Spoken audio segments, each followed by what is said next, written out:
Hello, and welcome to episode 21 of Life After 55. I'm Roy, and I'm really glad you're here with me today. And very quickly, I wanted to mention that this is our final recorded episode of 2025 before a big transition. Now, I'll talk more about that later, so stick around for that announcement. You're not going to want to miss that. Now, before we dive in, I want to say this right up front because it matters and because I respect each and every one of you. I want to quickly remind you that this video is for educational purposes only. I am not a doctor, a medical professional, or counselor in any way, shape, or form. The information I provide here is based on my own research and my own experience.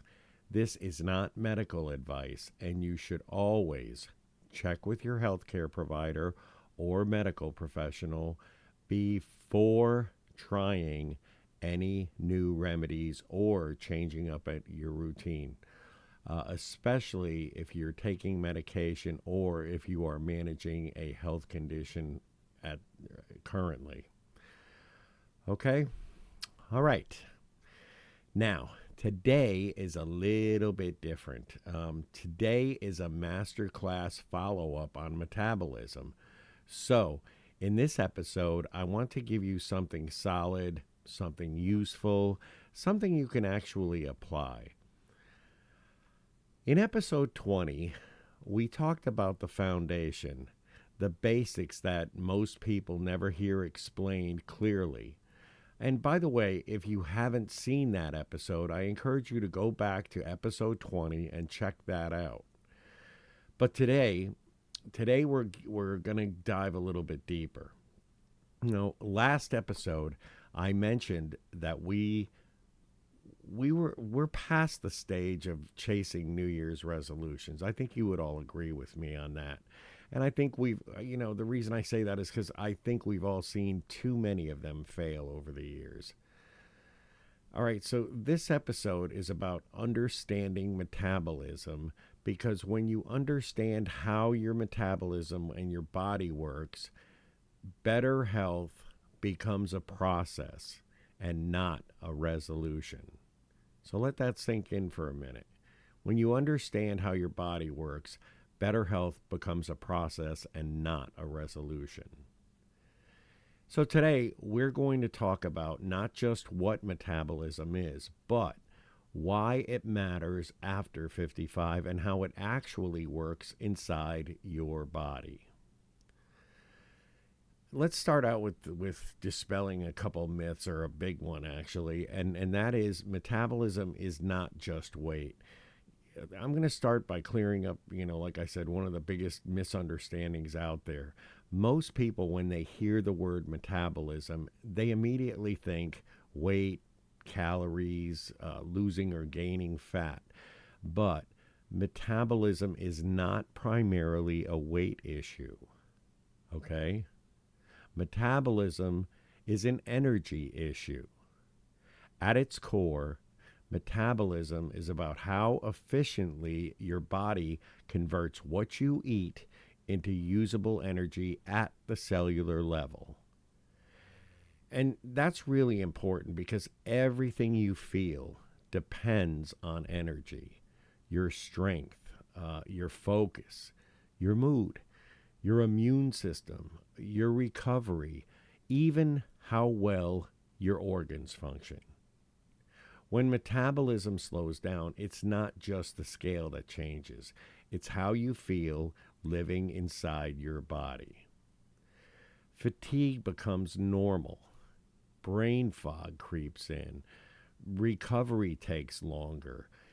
And then suddenly things that used to feel easy, they just don't anymore. So here's an analogy that really helps people understand this. Think of your body like a refinery, where they make gasoline and oil and whatnot out of crude oil. You bring in food, and that's the raw material, just like crude oil. Your metabolism's job is to refine that raw input into usable energy. And the final product of that refining process is something called ATP. What ATP is? ATP basically is cellular energy. Okay? And what ATP stands for, adenosine triphosphate. And I want you to really, really remember this, if nothing else. ATP is the high octane fuel of life. All right?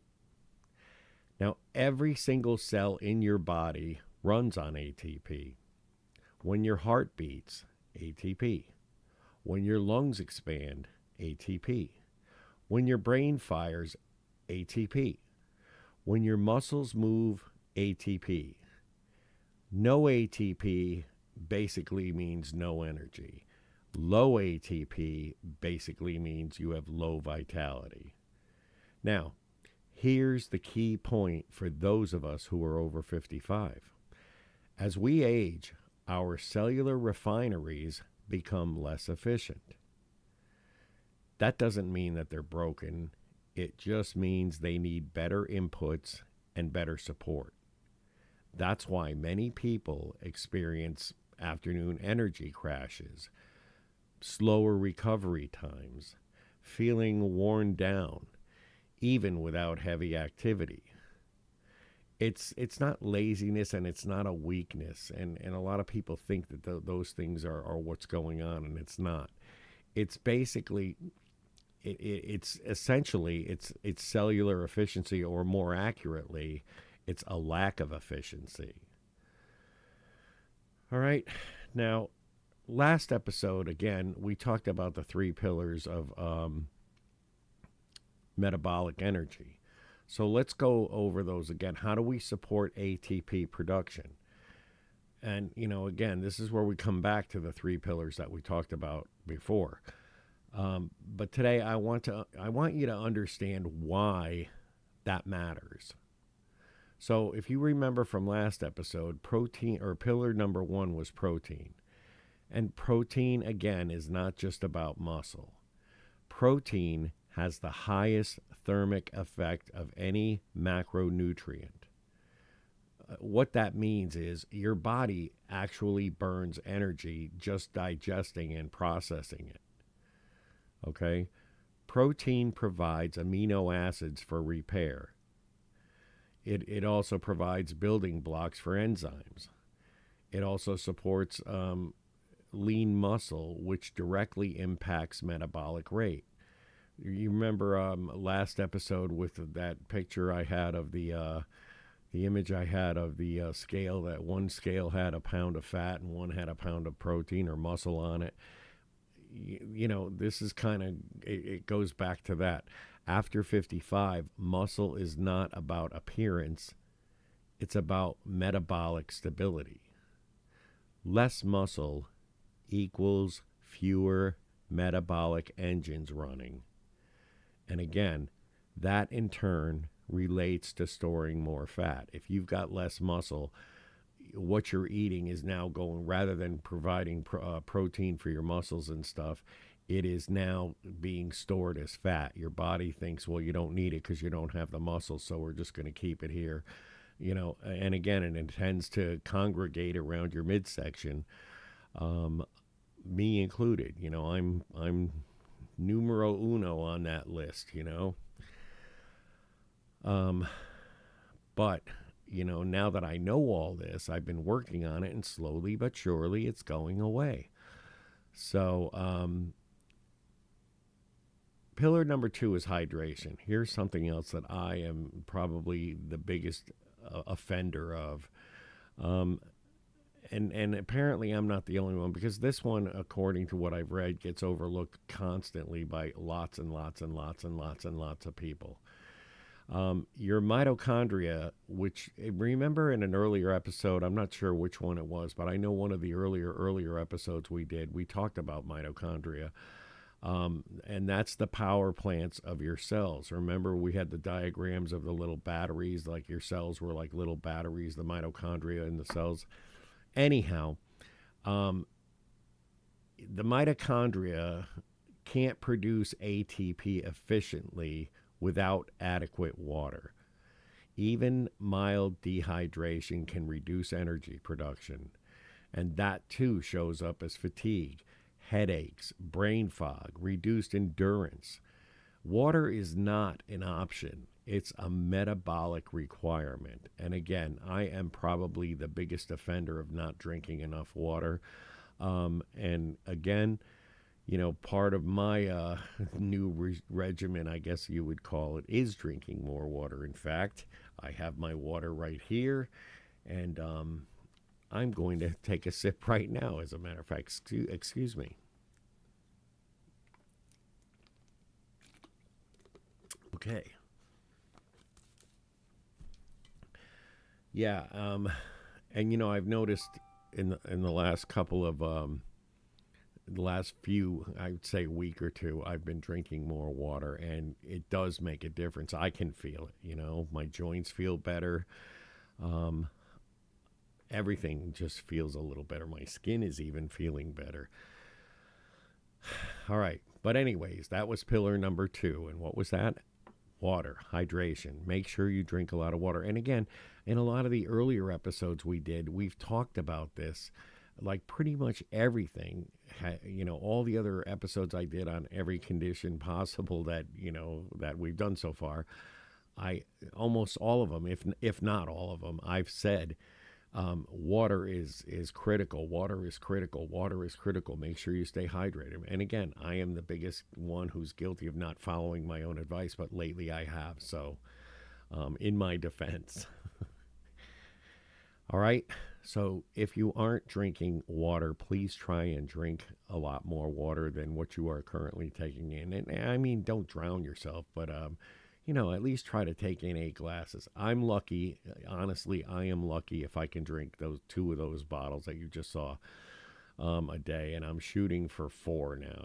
I want to try to double my intake and then get up to at least 6 or 8 of those within the next month or so. So that's my thing. And if you want to hold my feet to the fire when we go, later on, you can ask me and see if I'm holding true to that. All right, let's move on. Pillar number 3, and that's what I call NEAT. Okay, NEAT. Um, NEAT. What that stands for is non-exercise activity thermogenesis. And what that is that's the movement you do pretty much every day outside of formal exercise. For example, just walking around the house, gardening, cleaning, stretching, pacing while you're on the telephone. All those things keeps your metabolic engine idling higher all day long. And you don't need intense workouts to support metabolism. You need consistent movement. And remember, last episode I said movement matters, and it does matter. And once again, I know that not everybody is, I'm not saying that you should go to a gym, join a gym and start working out, lifting weights and jump rope and everything else. I'm saying movement. Again, this is something I've told you in past episodes. I have a pretty sedentary lifestyle, and lately I've tried to work on that. I've started walking. Again, it makes a big difference. There, just a little aside here. Up until about 2 or 3 weeks ago, I could not walk through a Walmart, store, a big Walmart store, without being physically exhausted. Um, and then today I went to a store. It wasn't a Walmart, but I went to a grocery store. And even in that grocery store, it's one I go to frequently. For me to walk from the parking lot into the store, into where the milk is at the back of the store. That used to tire me out. Now today, I parked way down at the end of the parking lot, walked all the way down through the parking lot, went all the way back to the milk section. I didn't buy milk, but I just wanted to see if I could do it. And I went back there to the milk section. I made it. I wasn't out of breath. My breathing has gotten a little bit better. Um,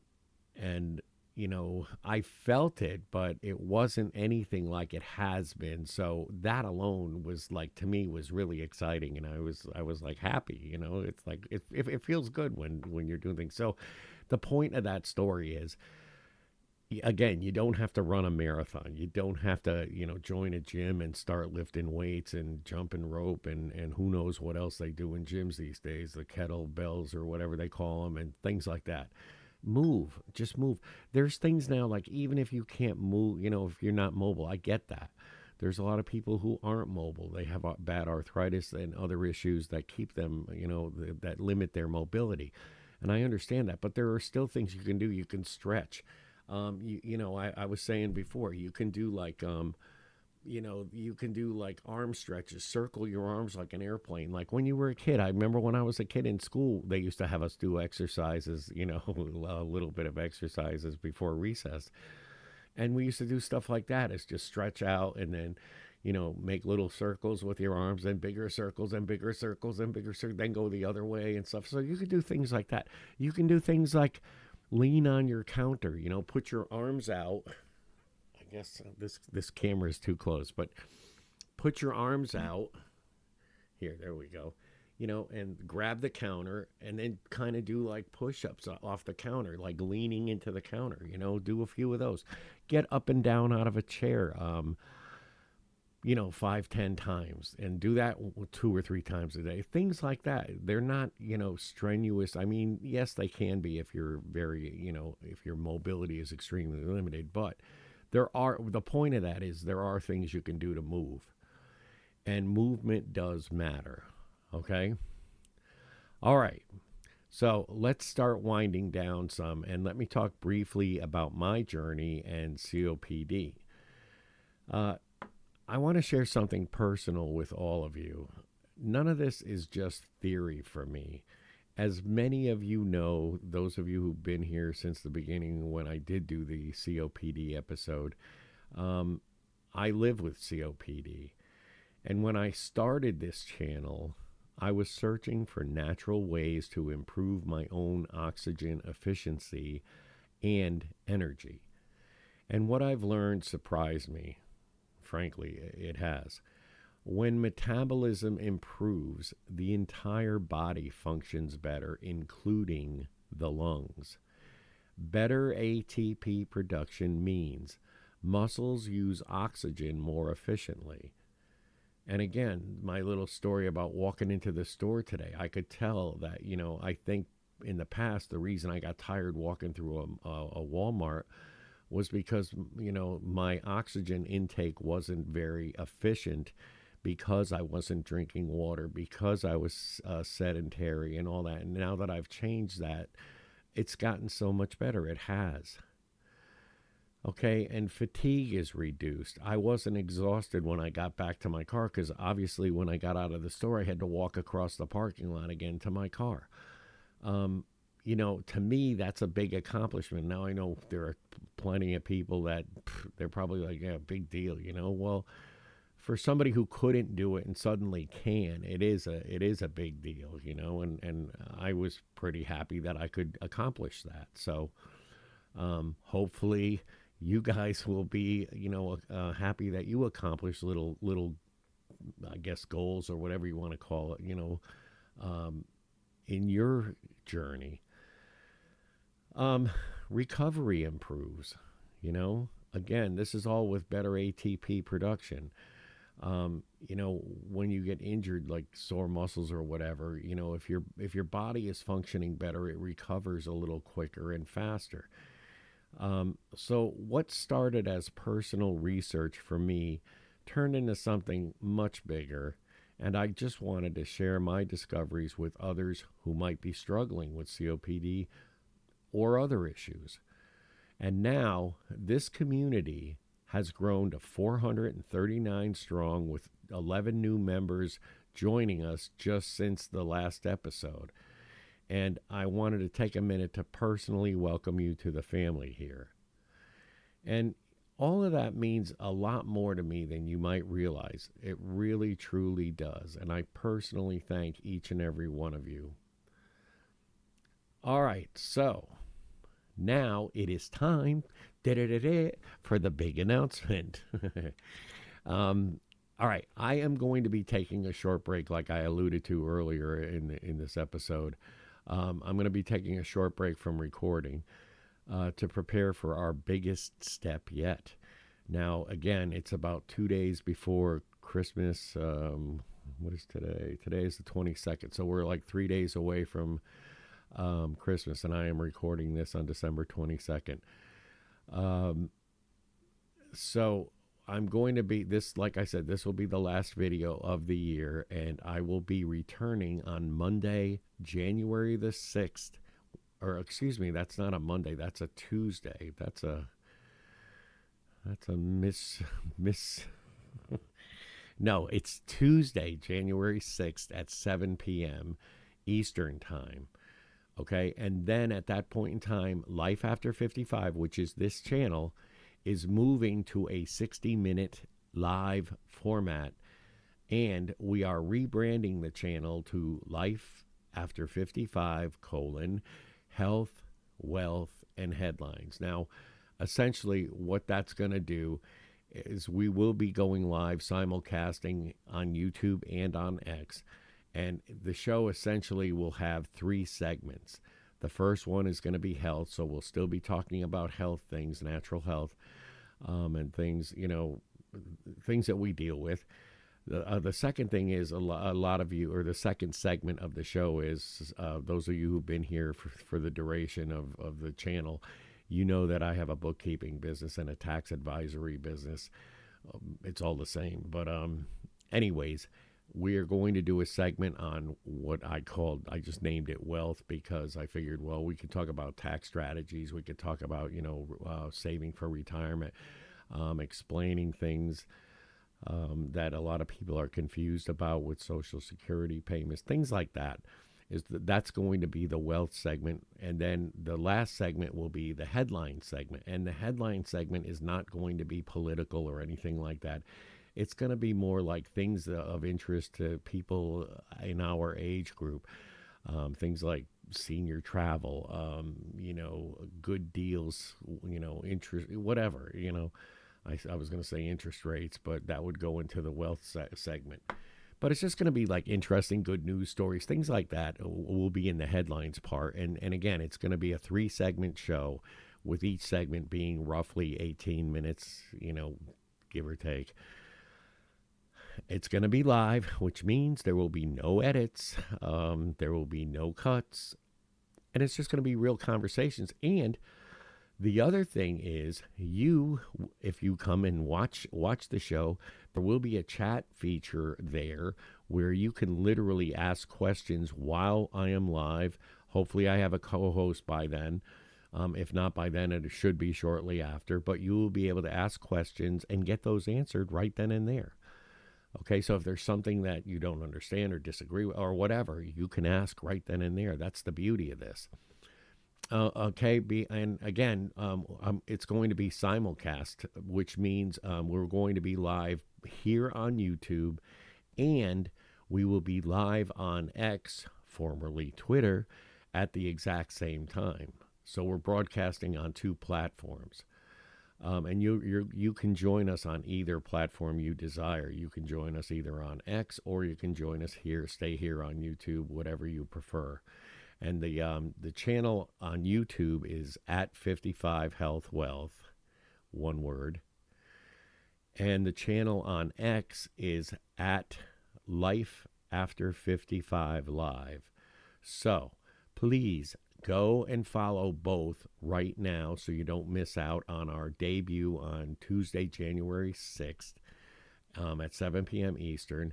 And in the meantime, I'm going to be sharing metabolism tips, health insights, wealth headlines on X throughout the break, just so that we can stay connected. And I'll keep you updated of anything if I found a co-host and things like that, and what we're doing behind the scenes to get the new show ready.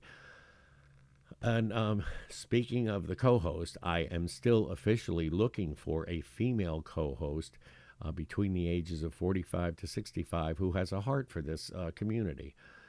The ideal co-host that I'm looking for is reliable, is comfortable on camera, has decent lighting, and a decent microphone. They love talking about, or should love talking about health, wealth, and headlines. And again, that's nothing political or controversial because I don't want to light any fuses or anything like that. And that's not what we're here for.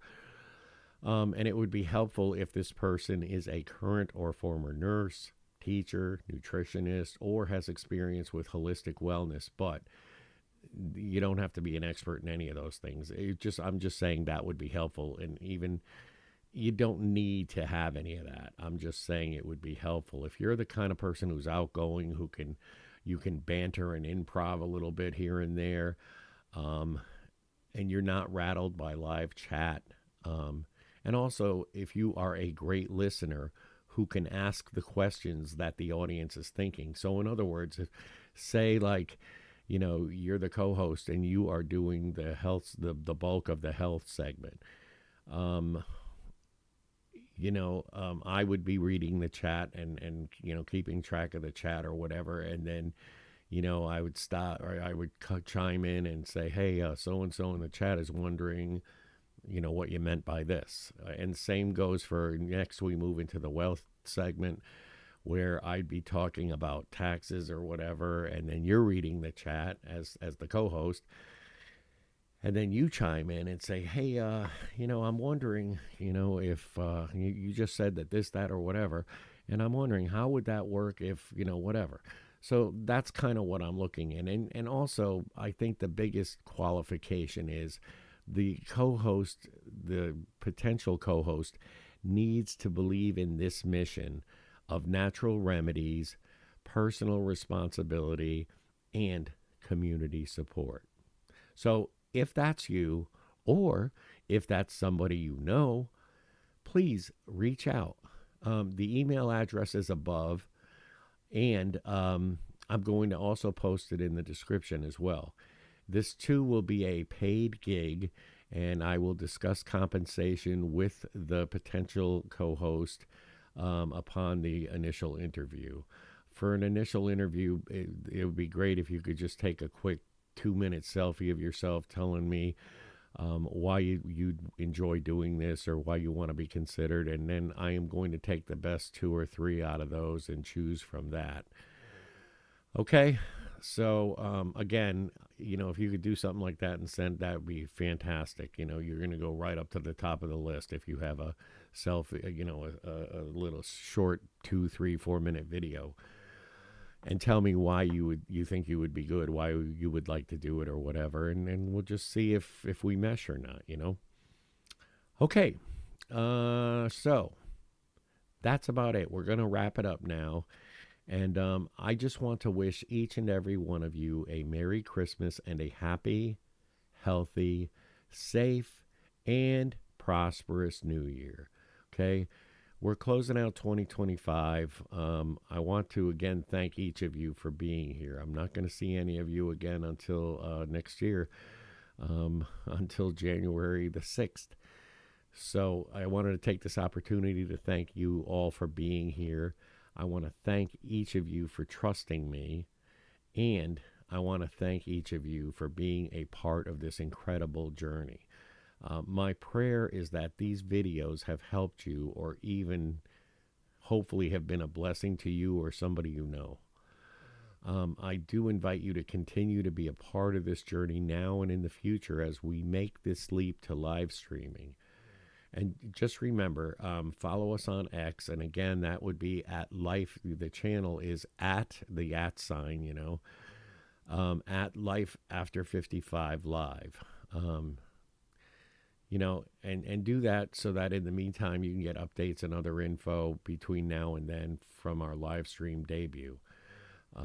Again, I hope to see each of you there next year when we do go live on January 6th at 7 p.m. Eastern. By the way, it's going to be every other week on Tuesday, every other Tuesday at 7 p.m. Eastern time, starting January the 6th, which is a Tuesday, I believe. Anyways, it's whatever Tuesday that is, whatever the date is. I don't have a calendar in front of me. Okay. But anyways, until then, my COPD is starting to act up a little bit. Anyways, So it's good that I'm wrapping this right now. But again, thank you, every one of you. And I hope that you're here for the live debut on January 6th, okay? Until then, take care and God bless you. Bye.